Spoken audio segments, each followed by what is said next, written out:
My sister-in-law stole the names of all my miscarried babies and used them for her kids, then poisoned my prenatal vitamins to cause another miscarriage. She actually thinks I'm not going to ruin her life right now. What's the sweetest revenge you've ever tasted? Raw dogging my enemy's brother. For years, I was infertile, but not just any infertile. I was the false hope infertile. You see, I had 3 miscarriages, all in the second trimester. Luckily, everyone was really supportive, except for my sister-in-law, that is, because the first time I cried in her lap, she stroked my hair and told me she would always be there for me. She told me that when my niece, her baby, was born, I would be her godmother. I even started to consider her as one of my closest friends. Fast forward 2 weeks later to her baby shower. That's where she announced her baby's name. As soon as she said it, bile rose in my throat. It was Faye, the exact same name as my unborn daughter. Well, it's not like you were going to use it, was all she said when I confronted her, all while squealing like a pig being lit on fire. Her words felt like daggers. When my husband came over to ask what was going on, I told him. But instead of getting mad, he just laughed. Well, men can be pretty clueless sometimes. So I waited until we were in the car ride home to re-explain the situation. And my husband was the love of my life, but he was also passive due to growing up as the scapegoat of their family, the type to get robbed on the street and apologize for not having more money to give. That's just how she is, honey, he said with a sigh. So I told myself that at least my unborn daughter's name could live on in someone else's baby, and focused on increasing my fertility by being a healthy Pilates princess. But it never worked. A year and a half later, another baby died in my womb. A few weeks later, I was standing in an aisle of Walgreens when I saw it. My sister-in-law had made a post to commemorate her second son. The caption read, "Welcome baby James. Thanks to Emma, my name, for the name inspiration. Her loss is my gain." This was then followed by the pregnant emoji and the skull emoji. By the time she stole my third miscarriage's name, Charlotte, I was numb. She would send me nursery photos with captions like, "Bet you wish this could be for your Charlotte." My husband still defended her, saying I was being too sensitive about just names and photography. After 4 years I stopped hoping for a child. Sarah was pregnant with her 4th child, and made jokes at family dinners about which name she should steal next. Everyone laughed. Everyone except me. That night, something in me snapped. If she wanted another name, I'd give her one she'd never forget. I waited until the next family gathering and broke down in tears. I told Sarah privately that I had discovered something incredible in my late mother's diary, a secret middle name she never told anyone, Lexativa. I said it meant sacred child in an ancient dialect. I even created fake diary pages and showed her a Pinterest board about honoring deceased grandparents through baby names. Sarah took the name and ran. She announced everywhere that she was naming her daughter Lexativa Rose to honor our family's hidden history, and this revenge plan was good enough for me. Until 8 months later, when the universe threw me a curveball. I was pregnant, like 3rd trimester pregnant. I almost cried with joy. No more memorials, no more wondering whether there was something deeply wrong with me. Me and my husband had been waiting to announce it, not wanting to get our hopes up, and that same week, we got the text. It was Sarah inviting us to her baby shower. I wore a flowy dress that hid everything. My husband supported my decision, not giving an F anymore. Sarah had gone all out for this shower, bigger than any before. The whole family was there, plus her mommy blog followers who'd been following baby Lexativa's journey for months. Sarah was in the middle of giving her speech about discovering this sacred family name when I stood up. "Actually, Sarah, I have something to share too," I said, smoothing my dress over my now obvious bump. The room went dead silent. Sarah's mouth hung open mid-sentence. My mother-in-law dropped her champagne glass. 29 weeks today, I announced, cradling my belly. We wanted to be sure this time. The room erupted in screams and congratulations. Sarah's face drained of color. That's when my husband, the saint of the family, stood up and raised his hand. "Sarah, you were saying something about Lexativa? About all that research you did?" Sarah's face had gone from white to red. "Yes, it means sacred child in ancient—" "That's so weird," he interrupted, pulling out his phone. "Because when I Google Lexativa, all I get are medical websites about constipation relief." I had to hold my nose just to stop myself from laughing. The rest of the room was silent. I grabbed my husband's hand and walked out. It was a proud moment for all 3 of us. But I was fast asleep at 4 a.m. when I felt a sharp pain in my stomach, one I had felt 3 times before. Me and my husband rushed to the hospital, but I already knew the truth. It was a miscarriage. Turns out one of my nighttime prenatal gummies had been swapped for something that was fatal to my baby. I instantly knew Sarah was behind it. I couldn't sleep for days after that. Every time I closed my eyes, I saw Sarah's smug face at that baby shower. The police said they couldn't prove anything about the vitamins. The bottle had mysteriously disappeared from our bathroom, and the hospital couldn't detect what specific substance had caused the miscarriage. My husband finally stopped defending his sister. He sat on our bed, holding the empty vitamin bottle we'd found hidden in our trash can outside. His hands shook as he turned it over and over. Sarah had been in our house just 2 days before it happened, claiming she wanted to help organize the nursery. I started documenting everything. Every text, every social media post, every cruel comment Sarah had made over the years. My laptop became my constant companion as I pieced together a pattern I'd been too hurt to see before. 3 weeks after losing our baby, I discovered something that made my blood run cold. Sarah's best friend Catherine worked at the pharmacy where I filled all my prescriptions. I remembered seeing them giggling together at family gatherings, Catherine always asking intrusive questions about my fertility treatments. I drove to the pharmacy during Catherine's shift. She saw me coming and tried to duck into the back room, but I cornered her near the vitamin aisle. Her face went white when I mentioned the prenatal vitamins. "I don't know what you're talking about," she stammered, but her hands trembled as she straightened bottles on the shelf. That evening, Sarah posted on her mommy blog about toxic family members who make false accusations. Within hours, her followers were flooding my social social media with hateful messages. My phone buzzed nonstop with notifications calling me jealous, delusional, attention-seeking. My husband deleted his social media accounts after his own sister's followers started attacking him too. We sat in our living room, curtains drawn, feeling like we were under siege. He kept apologizing for not believing me sooner, for all the years he'd let Sarah's behavior slide. The next family dinner was at Sarah's house. We almost didn't go, but my mother-in-law called my husband crying, begging us not to let this silly misunderstanding tear the family apart. Against my better judgment, we went. Sarah had strategically placed baby Lexativa's bassinet right in the center of the dining room. Every time I looked up from my plate, I saw that name embroidered on the blanket. Sarah kept making comments about how some people couldn't handle other people's happiness. During dinner, Sarah excused herself to feed the baby. Her laptop sat open on the kitchen counter, screen still glowing. I don't know what possessed me, but I found myself walking toward it, pretending to get more water. The browser was open to her email. My heart pounded as I saw subject lines about fertility herbs and natural miscarriage remedies. I quickly pulled out my phone, hands shaking as I took photo after photo of the screen. "What are you doing?" Sarah's voice cut through the air like a knife. I spun around, phone still in my hand. She lunged for it, but I pulled back. We struggled in her kitchen, her nails digging into my wrist as she tried to grab my phone. "Give it to me," she hissed, but I held tight. My husband heard the commotion and rushed in. For the first time in his life, he saw his sister's mask completely off. Her face was twisted with rage, nothing like the sweet persona she usually wore. "She's trying to steal my phone." Sarah quickly switched tactics, tears suddenly appearing. "She's gone crazy, just like I told you all." But my husband had already seen the scratches on my wrist, the wild look in his sister's eyes. He stepped between us, and for once, he didn't take her side. "We're leaving," he said quietly, taking my hand. Sarah's tears dried instantly. "Fine. Run away like always, but everyone's going to know the truth about her." We drove home in silence, my wrist throbbing where she'd scratched me. I showed my husband the photos I'd managed to take. His face grew paler with each image. The next morning, Sarah's mommy blog featured a long post about dealing with mentally unstable family members. She claimed I'd attacked her in her own home, that I'd been faking my pregnancies for attention all along. She even posted a photo of herself with a small bruise on her arm, though I'd never touched her. Her followers ate it up. Comments poured in about how strong she was, how terrible it must be to have such a toxic sister-in-law. Some even started a hashtag, Justice for Sarah. My mother-in-law called within hours. "You need to apologize," she said, not even asking for my side of the story. "This has gone too far. Sarah's considering filing a restraining order." "She poisoned my baby!" I couldn't help but shout. "Don't be ridiculous," my mother-in-law snapped. "Sarah would never do something like that. You're clearly having some kind of breakdown. Maybe you should get help." My husband took the phone from me. "Mom, you didn't see what happened. Sarah attacked Emma, not the other way around." "Oh, please," his mother scoffed. "You always take her side now." Sarah sent me the security footage from her kitchen. It clearly shows Emma snooping through her personal computer. My heart sank. Of course, Sarah had edited the footage to exclude our struggle, to make me look like the aggressor. My husband argued with his mother for a few more minutes before hanging up in frustration. Over the next few days, the situation escalated beyond anything I could have imagined. Sarah filed a report with Child Protective Services, claiming I was mentally unstable and shouldn't be allowed to adopt children. She'd discovered we'd started the adoption process months ago, before our last pregnancy. The social worker who came to our house was professional, but clearly influenced by the concerns that had been raised. Apparently, Sarah's mommy blog followers had been calling the adoption agency, sending emails about my dangerous behavior. "We've received over 50 complaints," the social worker explained, flipping through her folder. "While we have to investigate all claims, I want you to know that organized campaigns like this usually indicate someone has an agenda. We provided character references, medical records showing my mental health was fine, everything we could think of, but the damage was done. The adoption agency put our application on hold pending the investigation." I sobbed in my husband's arms that night. Sarah hadn't just stolen my baby's names, she was trying to steal any chance I had at motherhood. The next morning brought fresh hell. Sarah had posted screenshots of my snooping on her laptop, conveniently cropping out everything that showed her research into miscarriage-inducing herbs. Her followers were calling me a criminal, demanding I be arrested for invasion of privacy. My husband and I sat at our kitchen table, surrounded by printed emails from the adoption agency. Each one detailed another concerned citizen who'd contacted them about my supposed mental instability. The language was eerily similar across dozens of messages, clearly coordinated. Catherine called me that afternoon. Her voice shook as she whispered into the phone. "Meet me at the park on Elm Street. Come alone. I need to tell you something." My husband wanted to come with me, but I knew Catherine would bolt if she saw him. I found her sitting on a bench near the playground, nervously watching mothers push their children on swings. "I can't do this anymore," she said as soon as I sat down. "Sarah's gone too far. The vitamins, she made me switch them. Said it was just harmless herbs to help with your anxiety." My hands clenched into fists. "You knew what they were." Catherine's eyes filled with tears. "She had dirt on me. I've been skimming pills from the pharmacy, just anxiety meds for myself, nothing serious. But she found out somehow and threatened to report me unless I helped her." I pulled out my phone to record, but Catherine grabbed my wrist. "No recordings. I'll deny everything if you try to use this against me.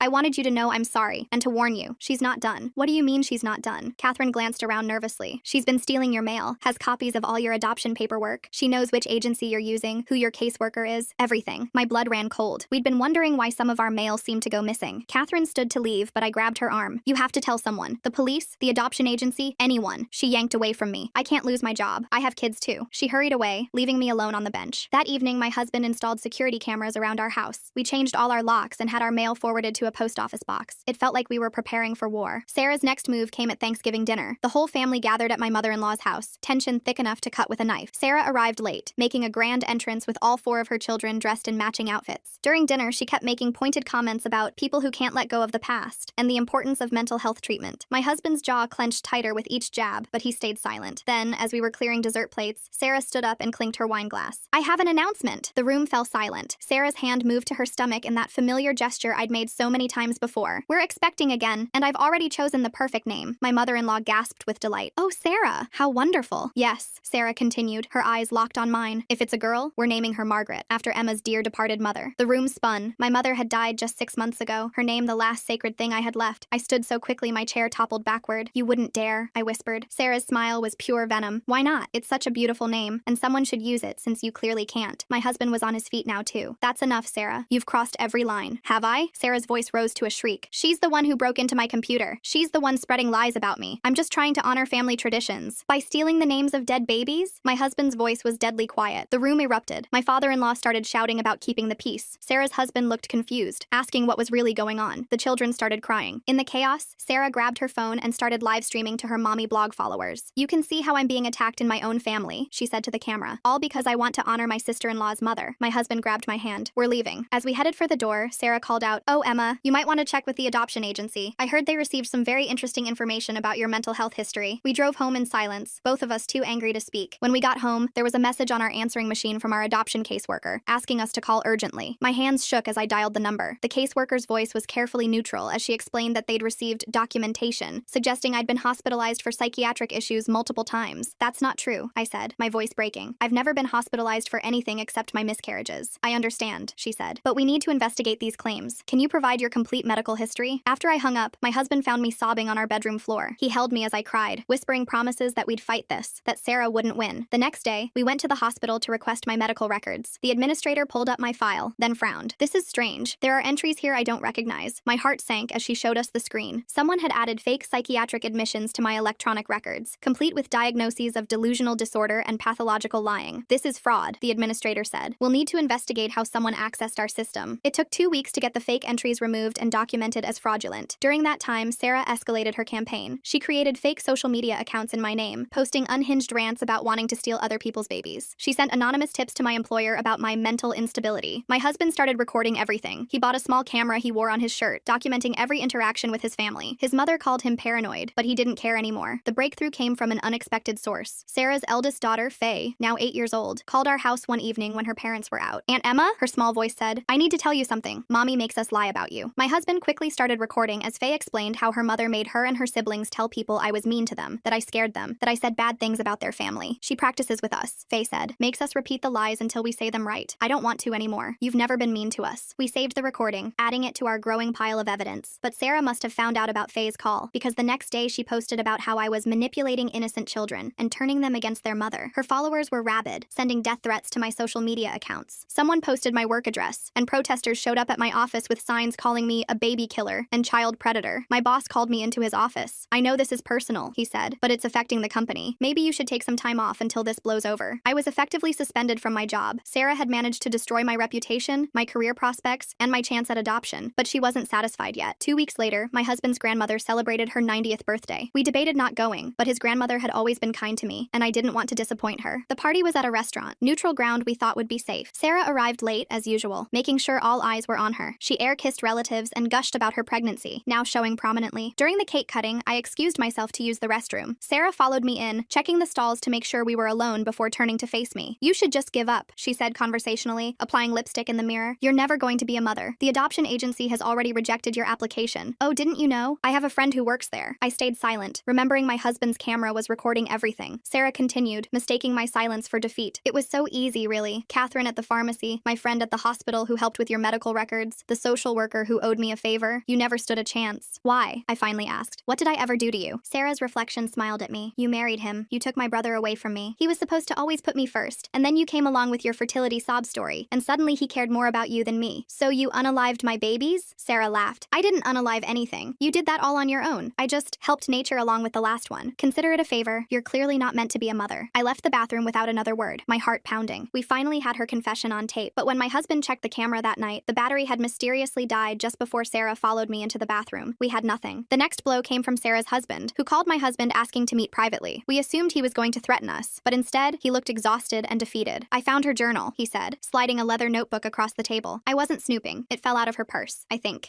you need to see this." The journal was Sarah's, and it was damning. Page after page detailed her plans to destroy me, her glee at each miscarriage, her coordination with Catherine and others to sabotage my life. But most disturbing were the entries about other family members she'd targeted over the years. She'd poisoned her mother-in-law's cat because the woman had suggested she wait to have children. She'd sabotaged her cousin's wedding by sleeping with the groom. She'd gotten her college roommate expelled by planting substances in her dorm room. "I don't know who I married," Sarah's husband said, his voice broken. "The kids. I'm filing for divorce. I'll testify about what I found if you need me to." We photocopied every page of the journal before returning it. Finally, we had real evidence. But Sarah struck first. The next morning, police showed up at our door with a warrant. Someone had reported that we were dealing substances, and they needed to search our house. My husband and I stood in our living room, watching officers tear apart our carefully rebuilt life. They found nothing, of course, but the damage was done. Our neighbors watched from their windows as police cars lined our street. After the police left, we found a note tucked under our doormat. Sarah's handwriting: "Stop now, or next time they'll find something." That night, my husband and I made a decision. We would take everything we had to the family, force them to see the truth about Sarah once and for all. We called a family meeting at my mother-in-law's house, saying we had important news to share. Sarah arrived looking smug, probably thinking we were going to announce our surrender. Instead, my husband connected his laptop to the TV and began presenting our evidence. The journal entries, the photos from Sarah's computer, the testimony from her husband, even Faye's recorded confession about being forced to lie. The room was silent as the evidence mounted. Sarah's face went from smug to panicked to furious. When we showed the journal entry about her poisoning the cat, my mother-in-law gasped. "Whiskers didn't just die," she whispered. Sarah jumped to her feet. "This is all fake. They're trying to frame me because they're jealous of my perfect family." But her husband stood up too. "It's true. All of it. I've seen the original journal. Sarah, you need help." The dam broke. Other family members started sharing their own stories about Sarah's cruelty over the years. Her pattern of behavior became undeniable. Sarah's mask finally shattered completely. She screamed at everyone, calling them liars and traitors. She grabbed a vase and threw it at the wall, sending shattered glass across the room. "You want to destroy me?" she shrieked at me. "You barren witch. You'll never have what I have. Never." Her eldest son, James, started crying. "Mom, stop. You're scaring us." But Sarah was beyond reason. She lunged at me, and this time I didn't back down. My husband and hers had to pull us apart as she clawed at my face, screaming obscenities. "I should have used something stronger in those vitamins," she screamed. "I should have made sure you could never even try again." The room went completely still. Even Sarah seemed to realize what she'd just admitted. My father-in-law's voice was cold. "Get out of my house. Don't come back." Sarah looked around the room at her family, her children, her husband. All of them were looking at her with horror and disgust. "Fine," she spat, "but I'm taking my children." "No," her husband said firmly. "You're not. Kids, come here." All 4 children ran to their father, even baby Lexativa in Faye's arms. Sarah stood alone in the center of the room, finally seeing the consequences of her actions. She left without another word, slamming the door behind her. The family sat in stunned silence for a moment before my mother-in-law started crying. "I'm so sorry," she sobbed, reaching for my hand. "I should have believed you. All those babies. I'm so sorry." The aftermath was swift. Catherine, terrified of losing her pharmacy license, came forward with a full confession about switching my vitamins. She provided receipts, text messages from Sarah, everything needed to prove what had happened. Sarah's husband filed for emergency custody and a restraining order. The divorce papers cited her journal as evidence of her being an unfit mother. He also shared that he'd found searches on her computer for how to induce miscarriage dating back years. Sarah's mommy blog imploded when someone leaked excerpts from her journal to her followers. The woman who'd built her brand on being the perfect mother was exposed as a calculating sociopath who'd poisoned family members and sabotaged pregnancies. Within days, she lost everything: her husband, her children, her family, her online following. The adoption agency called to apologize and reactivate our application, noting that the fraudulent complaints would actually strengthen our case by showing we could handle adversity. 3 months later, my husband and I stood in a courthouse, finalizing the adoption of newborn twins. We named them Charlotte and James, reclaiming the names Sarah had stolen. As we signed the papers, I thought about the long journey that had brought us here. Sarah was facing criminal charges for the vitamin tampering, though her lawyer was pushing for a plea deal involving mental health treatment instead of jail time. Her children were thriving with their father, finally free from their mother's toxic influence. Faye had started calling me Aunt Emma again, and she'd asked if she could help babysit the twins when they were older. "I want to be a good big cousin," she'd said, "not like my mom was a sister." As we drove home with our babies, my husband reached over and squeezed my hand. We'd survived Sarah's campaign of terror, and somehow we'd come out stronger. The twins gurgled in their car seats, and I smiled through my tears. Sarah had tried to steal everything from me, but in the end, she'd only stolen from herself. I had my family, my babies, my life back. And Sarah? She had exactly what she'd always given others: nothing but the consequences of her own cruelty. The courthouse adoption ceremony ended at noon. By 12:30, Sarah was already causing problems. My husband spotted her first, standing across the street from the courthouse steps where we were taking photos with Charlotte and James. She wore oversized sunglasses and a baseball cap, but her rigid posture gave her away. "Don't look," he whispered, shifting to block her view view of the twins. The photographer noticed our tension and suggested we move to the courthouse garden. As we walked away, I heard rapid footsteps behind us. Sarah had crossed the street. "Those should have been my names to give," she called out. Security intercepted her before she got close. We watched them escort her away while she shouted about her rights as an aunt. The twins slept through it all, unaware of the drama surrounding their first official day as ours. That afternoon, we discovered Sarah had been busier than we thought. Our adoption announcement on social media, posted by my mother-in-law with our permission, had been screenshot and reposted on Sarah's new blog with commentary about baby thieves and name stealers. Catherine texted me a warning. Sarah had been at the pharmacy that morning, asking strange questions about infant medications and allergies. Catherine had refused to give her any information and alerted her manager, but the encounter left everyone uneasy. We installed a doorbell camera that evening. My husband also changed our pediatrician to one across town, just to be safe. The twins needed their first checkup next week, and we weren't taking chances. Sarah's husband called the next day with disturbing news. She'd broken into his house while the kids were at school, taking photo albums and baby clothes. She'd also left a note demanding visitation with her children. "The restraining order covers the kids too," he assured us. "But she's getting desperate. She's been staying with different friends, telling them you've all turned against her for no reason." 3 days later, Sarah showed up at my husband's workplace. She'd waited in the parking garage, approaching him as he walked to his car. My husband immediately started recording on his phone. "You poisoned everyone against me," she said, blocking his path. "Even my own children won't talk to me." My husband tried to step around her, but she moved with him. "Sarah, you need to leave. You're violating the restraining order. That piece of paper means nothing. You're my brother. You're supposed to protect me, not destroy me. You destroyed yourself," he said quietly. Sarah's face contorted. She grabbed his phone and threw it against the concrete wall. It shattered on impact. Then she ran to her car and sped away before security arrived. The broken phone meant we lost that recording, but the parking garage cameras caught everything. My husband filed a police report, and a warrant was issued for Sarah's arrest. She evaded police for a week. During that time, she created dozens of fake social media profiles, flooding our accounts and our employers' pages with accusations. She claimed we'd stolen her children, ruined her marriage, and planted evidence against her. One profile particularly stood out. It used photos of Charlotte and James from the courthouse, edited to include Sarah holding them. The captions claimed they were her twins that we'd kidnapped. Several of her old blog followers, still loyal despite everything, shared the posts. My boss called me back into his office. "I know this isn't your fault," he said, sliding a printed screenshot across his desk. "But HR is concerned. These accusations of kidnapping, even though they're false, they're affecting our workplace." I stared at the fabricated photo of Sarah with our twins. "What are you saying? Take extended leave. Paid. Let this situation resolve, then we'll reassess." I cleaned out my desk that afternoon, trying not to cry. Sarah had now cost me my active employment along with everything else. That night, Faye called again. Her voice was barely a whisper. "Aunt Emma, Mom's here. She's outside Dad's house. She keeps texting me to let her in." My husband immediately called his brother-in-law while I stayed on with Faye. We could hear Sarah pounding on the door, shouting for her children. "She says she has new vitamins for the baby," Faye whispered. "Special ones to make her smart like her." My blood ran cold. "Faye, don't open that door. Stay away from the windows." Police arrived within minutes. We listened over the phone as they arrested Sarah. She screamed the entire time about her rights as a mother, how we'd all conspired against her, how she just wanted to give her baby vitamins. They found a bottle of unmarked pills in her purse. Sarah spent 2 nights in jail before making bail. Her lawyer argued she was having a mental health crisis and needed treatment, not incarceration. The judge agreed to bail with conditions. She had to wear an ankle monitor and stay away from all family members. The pills tested positive for a mild sedative, nothing immediately dangerous but completely inappropriate for an infant. It was enough to add attempted child endangerment to her charges. Sarah's former friends began distancing themselves as more truth emerged. One of them, a woman named Patricia who'd been housing Sarah, called me directly. "I'm sorry," Patricia said. "I believed her stories about you. But then I caught her in my medicine cabinet at 3 a.m., going through my prescriptions. When I confronted her, she said she was just looking for aspirin, but you don't believe her," I finished. "No, and there's more. She's been using my computer to create those fake profiles. I have screenshots of everything." Patricia emailed us dozens of screenshots showing Sarah's activity, creating fake accounts, editing photos, coordinating harassment campaigns. It was all there, time-stamped and undeniable. We added it to our evidence file, which had grown thick enough to fill a banker's box. My husband organized everything chronologically, preparing for the criminal trial. Meanwhile, we focused on our new life with the twins. They were thriving, gaining weight, and starting to smile. Charlotte had my husband's eyes, while James had my stubborn chin. Every milestone felt like a victory Sarah couldn't steal. The adoption agency called with a follow-up visit. The social worker who came was the same one who'd investigated Sarah's false claims. She smiled when she saw how well the twins were doing. "I want to apologize again for the investigation," she said, watching Charlotte grip my finger. "It's clear now that those complaints were malicious. We understand you had to follow protocol," my husband said. "Yes, but I want you to know we've flagged Sarah's name in our system. If she ever tries to adopt or interfere with another adoption, we'll know immediately." It was a small comfort, but we'd take any protection we could get. Sarah's next move came through her lawyer. She was suing for grandparent rights, claiming we were alienating her from her rightful relationship with the twins. The lawsuit was baseless. She wasn't their biological grandmother and had no standing, but we still had to respond. Our lawyer laughed when he read the filing. "She's grasping at straws. No judge will even hear this case." He was right. The lawsuit was dismissed within a week, but Sarah didn't stop there. She started showing up at places she knew we'd be: the grocery store, the park, the pediatrician's office. distance, always staying just far enough away to not violate the restraining order's distance requirement, but close enough to make her presence known. One afternoon at the park, she sat on a bench 50 feet away, staring at us the entire time. Other parents noticed and moved their children away from her. When a concerned mother asked if we knew her, I simply said she was someone we had a restraining order against. Word spread quickly through the playground. Sarah must have realized her tactics weren't working because she changed approach. She started sending letters to our house through her lawyer, claiming she wanted to reconcile. Each letter contained subtle threats wrapped in language of forgiveness and family healing. "I forgive you for turning my family against me," one letter read. "I'm willing to move past the lies you've spread if you'll just let me be part of the twins' lives. They need their aunt. Don't make me prove how much." We gave every letter to our lawyer and the police. The detective handling her case told us they were building a strong harassment case on top of the existing charges. Catherine reached out again, this time with more information. "Sarah's been texting me from different numbers," she said, "offering me money to get information about your prescriptions. I've blocked every number, but they keep coming." She forwarded us the screenshots. Sarah was offering increasingly large amounts, money we knew she didn't have since her husband had frozen their joint accounts during the divorce. The divorce proceedings were moving quickly. Sarah's husband had been granted full custody, and Sarah was only allowed supervised visitation at a court-appointed facility. According to him, she'd shown up to exactly one visit, spent the entire time telling the children how everyone was lying about her, and hadn't returned since. "The kids are in therapy," he told us during a coffee meeting. "Faye especially. She feels guilty for telling you about the lies. I keep explaining she did the right thing." We assured him we'd be happy to talk to Faye anytime she needed reassurance. The poor girl had been carrying the weight of her mother's manipulation for years. 2 months after the adoption, Sarah made her biggest mistake yet. She managed to get hired at a daycare center in the next town over, using her maiden name and somehow passing the background check before her charges were fully processed. We only found out because another mother recognized her from the mommy blog drama and alerted the daycare management. They fired her immediately and reported the incident to Child Protective Services. This violation of working with children while under investigation for child endangerment added another charge to her growing list. Her lawyer dropped her as a client, citing irreconcilable differences in legal strategy. Sarah represented herself at the next hearing. She showed up in an ill-fitting suit, her hair unwashed, dark circles under her eyes. She rambled for 20 minutes about conspiracy theories and family betrayal before the judge cut her off. "Ms. Sarah," the judge said sternly, "you need proper legal representation. I'm appointing you a public defender." "I don't need help," Sarah insisted. "I just need people to listen to the truth." "The truth according to whom?" the judge asked. "According to me. I'm the victim here." The judge scheduled another hearing and ordered Sarah to undergo a psychiatric evaluation. She stormed out of the courtroom, shouting about injustice. In the parking lot, she confronted us again. This time, my husband and I were ready. We both had our phones recording as she approached. "Enjoy them while you can," she hissed, gesturing toward the twins in their car seats. "You think you've won, but I know things. I know which formula you buy, which diapers you use, where you take them for walks." "Sarah, you're being recorded," my husband said calmly, "and you're violating the restraining order." She laughed, a sound devoid of sanity. "Restraining order? You mean that joke of a paper? I've violated it a dozen times. Following you is easy when you're so predictable." "Thank you for the confession," I said, ending the recording. Her face went white as she realized what she'd done. She turned and ran to her car, but court security was already approaching. They detained her until police arrived. This time, bail was revoked. Sarah would await trial from jail. The judge cited her confession of multiple restraining order violations and the escalating pattern of behavior as reasons for holding her. Her husband brought the kids to visit us the week after Sarah's incarceration. It was the first time they'd seen the twins in person. Faye was gentle and sweet with them, while James and the other children were curious but careful. "Mom's in jail?" little James asked his father. "Yes, buddy. She made some bad choices." "Is it our fault?" Charlotte asked, her 7-year-old face creased with worry. "No, sweetheart. Nothing Mom did is your fault. She's sick in her mind and needs help." The kids seemed to accept this explanation. They played with the twins' toys and helped feed them bottles. It was a glimpse of what family gatherings could have been like if Sarah hadn't poisoned everything with her jealousy. My mother-in-law came by later that week. She'd aged years in the past months, the stress of Sarah's actions weighing heavily on her. "I failed her somehow," she said, watching the twins sleep. "I must have. Normal people don't do what she did." "Mental illness doesn't mean you failed as a parent," my husband told her gently. "Sarah made choices. Bad ones. That's on her, not you." We spent the afternoon looking through old photo albums, pictures of Sarah as a child, smiling and seemingly normal. My mother-in-law pointed out moments she now recognized as warning signs. Sarah's rage when she didn't win a game, her manipulation of younger cousins, the mysterious illness of a classmate who'd struck her for class president. "I always made excuses," my mother-in-law admitted, said she was competitive, driven. "I never wanted to see what was really there." The criminal trial was set for 6 months out. Sarah's public defender was trying to build an insanity defense, but the prosecutor felt confident. The evidence was overwhelming, from Catherine's testimony to the journal entries to Sarah's own recorded confessions. We settled into a new routine: park visits without looking over our shoulders, doctor appointments without fear of tampering, family dinners where Sarah's name rarely came up. The twins grew bigger every day, their personalities emerging. Charlotte was the serious one, studying everything with intense focus. James was all smiles and giggles, charming everyone he met. They were perfect, and they were ours, and Sarah couldn't touch them from behind bars. The daycare center where Sarah had briefly worked sent us a letter. They were implementing new background check procedures because of what happened. They also offered us free childcare if we ever needed it, their way of apologizing for the security lapse. We declined politely. The twins would stay with family or trusted friends when needed. Trust was earned slowly these days. Catherine sent a final text. I'm moving. New job, new state. I need to start over where no one knows what I did. I'm sorry again. Take care of those babies. I didn't respond. Some bridges, once burned, couldn't be rebuilt. 5 months into Sarah's incarceration, we got unexpected news. She was pregnant. Apparently, she'd been seeing someone before her arrest, and now faced giving birth in prison. Her husband was devastated. Those kids don't deserve another sibling born into this mess, he said. And who knows what she took while pregnant. She wasn't stable. The pregnancy added another layer of complexity to the trial. Her lawyer pushed harder for the insanity defense, arguing no sane woman would commit crimes while pregnant. The prosecutor countered that Sarah's calculated actions showed clear premeditation, not insanity. We attended every pre-trial hearing, sitting quietly in the back, bearing witness. Sarah grew larger and more disheveled with each appearance. She'd stare at us with naked hatred, her hands cuffed over her expanding belly. During one hearing, she exploded. "They stole my life," she screamed, pointing at us. "My babies, my family, everything. And now they sit there judging me." The judge ordered her removed from the courtroom. As guards escorted her out, she turned back one more time. Charlotte and James were supposed to be mine. The courtroom was silent after her outburst. Even her lawyer looked defeated. A month before trial, Sarah went into labor. The baby, a girl, was born healthy despite everyone's fears. Sarah named her Emma. My hands shook when I heard. Even now, even after everything, she was trying to hurt me, using my name for her child conceived in chaos and born in custody. Child Services took baby Emma immediately. Sarah had no rights to her, given her current situation and charges. The baby went to foster care while the state decided on permanent placement. Sarah's husband considered taking her but ultimately decided against it. "My kids have been through enough," he explained. "I can't bring home their half-sister as a constant reminder of their mother's breakdown." The trial began on a cold February morning. Charlotte and James were 11 months old, walking and babbling their first words. We left them with my father-in-law and took our seats in the courtroom. Sarah entered in shackles, her postpartum body shrouded in an orange jumpsuit. She'd lost weight since giving birth, her face gaunt and hollow. She found us immediately in the gallery, her stare unwavering. Catherine testified first, detailing how Sarah had blackmailed her into switching my vitamins. She broke down crying during cross-examination, but stuck to her story. The pharmacy had already revoked her license. This testimony was part of her plea deal. Sarah's husband went next, presenting the journal and describing years of manipulative behavior he'd been blind to. He shared stories of Sarah's escalating cruelty toward family members, her obsession with control, her inability to accept any perceived slight. When it was my turn to testify, I spoke clearly and calmly about the stolen names, the poisoned vitamins, the systematic destruction of my life. I showed photos of the twins, healthy and thriving despite Sarah's attempts to prevent their existence. "She wanted me to suffer," I said, meeting Sarah's gaze, "because I had something she couldn't control, her brother's love and loyalty." Sarah's lawyer tried to paint me as vindictive, suggesting I'd orchestrated everything to steal Sarah's life. But the evidence spoke louder than his theories. The prosecution presented everything: the emails, the fake social media accounts, the doctored medical records, the harassment campaign. They played recordings of Sarah's threats and confessions. They showed the jury the unmarked pills she'd brought to her children's house. Sarah testified on her own behalf against her lawyer's advice. She rambled about conspiracies and betrayal, claiming I'd been planning to destroy her from the day I met her brother. She insisted the vitamins were meant to help me, that the names were coincidences, that everyone was lying. "I'm a good mother," she insisted, tears streaming down her face. "They took my babies away because they're jealous of what I had." The prosecutor's cross-examination was brutal. He walked her through each piece of evidence, forcing her to confront her own words and actions. Sarah's story changed with each question, contradictions piling up. Finally, he asked, "Did you or did you not tamper with Emma's prenatal vitamins?" Sarah was silent for a long moment. Then quietly, "She didn't deserve to be a mother." The courtroom erupted. The judge called for order while Sarah's lawyer put his head in his hands. She'd just confessed on the stand. Closing arguments were brief. The evidence was overwhelming, the confession damning. The jury deliberated for less than 2 hours, guilty on all counts. Sarah showed no emotion as the verdict was read. She stared straight ahead, her face blank. The judge scheduled sentencing for the following month. Outside the courthouse, reporters waited. We pushed past them without comment. There was nothing to say. Justice had been served, but it brought no joy. A family was shattered, children motherless, a baby girl named Emma growing up in foster care. The sentencing hearing was quieter. Sarah appeared medicated, her movements slow and deliberate. Character witnesses spoke on both sides. Her children didn't attend. The judge sentenced her to 15 years with possibility of parole in 7. She'd serve her time in a facility with a mental health program. It was more lenient than the prosecutor wanted, but harsher than her lawyer hoped. As guards led her away, Sarah turned one last time. "Take care of my Emma," she said softly. I didn't know if she meant me or the baby, maybe both, maybe neither. We drove home to our twins, who greeted us with smiles and outstretched arms. Charlotte had learned to say mama while we were gone. James demonstrated his new ability to stack blocks. That night, after the twins were asleep, my husband and I sat on our porch. The stars were bright, the air crisp. We didn't talk about the trial or Sarah or the years of pain. We just sat together, breathing in peace. 2 weeks later, we got a call from Child Services. Sarah's baby Emma needed a permanent placement. Would we consider adopting her? My husband and I looked at each other, then at our twins playing on the floor. Charlotte was trying to feed James a toy car while he giggled. They were so happy, so innocent. "We'll think about it," I told the social worker. That night, we talked for hours. Could we raise Sarah's child? Could we look at her every day and not see her mother? Could we deny an innocent baby a loving home because of who gave birth to her? In the end, Love one. Baby Emma joined our family 3 months later. We kept her first name but gave her a new middle name, Hope. Sarah's children visited often. They adored all 3 babies, especially Faye, who took her role as eldest cousin seriously. Their father started dating a kind woman who treated the kids well. Healing was slow but happening. My mother-in-law found peace in being a grandmother. She doted on all the children equally, making up for lost time. She never mentioned Sarah unless asked, and even then only briefly. She's getting help, was all she'd say. That's what matters now. I returned to work when the twins turned 2. My boss welcomed me back with a promotion, acknowledging how professionally I'd handled an impossible situation. My coworkers threw a small party, complete with baby photos on my desk. Life settled into a new normal. 3 children under 3 was chaos, but beautiful chaos. Emma grew to look nothing like her biological mother, all bright smiles and gentle nature. The twins accepted her as their sister without question. We told them the truth in age-appropriate ways as they grew, about families being complicated, about mental illness, about choosing love over hate, about how sometimes people who should love you can't, but that doesn't mean you're unlovable. Catherine wrote once, a long letter of apology and updates on her new life. She was in therapy, working at a hospital, trying to make amends for her choices. I wrote back once, wishing her well. Some forgiveness takes time. Sarah's husband remarried when his youngest turned 10. The wedding was small but joyful. All 4 kids were in the wedding party, beaming with happiness. They'd found stability again. We received occasional updates about Sarah from her lawyer. She was taking her medication, attending therapy, working in the prison library. She'd found religion, then lost it, then found it again. She wrote letters to her children that her ex-husband saved unopened, waiting for them to decide if they wanted to read them someday. She never wrote to us. We were grateful for that. On the twins' 5th birthday, we threw a big party. All the cousins came, along with school friends and neighbors. Faye, now a teenager, helped organize games. Sarah's other children sang happy birthday with genuine joy. Baby Emma, now 3, tried to blow out her siblings' candles. Charlotte stopped her gently while James laughed. They were so patient with their little sister, protective and loving. My husband's grandmother, now 95, sat in her wheelchair beaming. She'd lived to see her family heal from the fractures Sarah had caused. She held baby Emma on her lap, whispering stories about the family's history, the good parts. That night, after cake and presents and too much excitement, we tucked 3 exhausted children into bed. Charlotte insisted on one more story. James wanted extra cuddles, and Emma needed her special blanket arranged just right. As I closed Emma's door, I thought about Sarah in her cell. Did she think about the children she'd lost through her own actions? Did she regret the path she'd chosen? Did she ever accept responsibility? I'd never know, and that was okay. Her journey was hers alone now. My husband found me in the hallway, pulling me into a hug. We'd survived the impossible and built something beautiful from the ashes. Our children were happy, healthy, loved. That was what mattered. The next morning brought the usual chaos. Spilled cereal, lost shoes, arguments over toys, normal family life. Charlotte helped Emma find her favorite dress while James fed the dog breakfast. They were good kids, kind kids, despite or perhaps because of their origin story. My phone buzzed with a text from Faye. Can I babysit this weekend? I want to practice for when I have kids someday. I smiled, typing back yes. The cycle of family continued, healthier now, built on truth and choice rather than manipulation and pain. Sarah had tried to destroy us with her jealousy and cruelty. Instead, she'd created a larger, stronger family united by love and resilience. Her biological children thrived without her poison. Her baby grew surrounded by the love she'd tried to deny others. And us? We had everything she'd wanted, not because we'd stolen it, but because we'd earned it through patience, perseverance, and the choice to love even when it hurt. The twins started kindergarten that fall. Charlotte organized her supplies with military precision, while James charmed his teacher within minutes. Emma watched them leave with tears, counting the days until she could join them. We stood at the bus stop, 3 parents waving goodbye. My husband squeezed my hand as the bus pulled away. We'd made it. Despite everything, we'd made it. That afternoon, while Emma napped, I finally opened the box I'd kept in our closet. Inside were the ultrasound photos of our lost babies, the ones whose names Sarah had stolen. I looked at each one, remembering the hope and heartbreak they represented. Then I added new photos. Charlotte, James, and Emma playing together. Life from loss, joy from sorrow, family from the ashes of another's destruction. I closed the box and put it away. The past was honored but not dwelt upon. The present demanded too much attention, too much love, too much life to waste time on what might have been. Downstairs, Emma was awake, calling for snacks. I headed down to meet her, ready for whatever came next. We'd survived Sarah's worst. Everything else was just life. Messy, beautiful, ordinary life. And that was more than enough.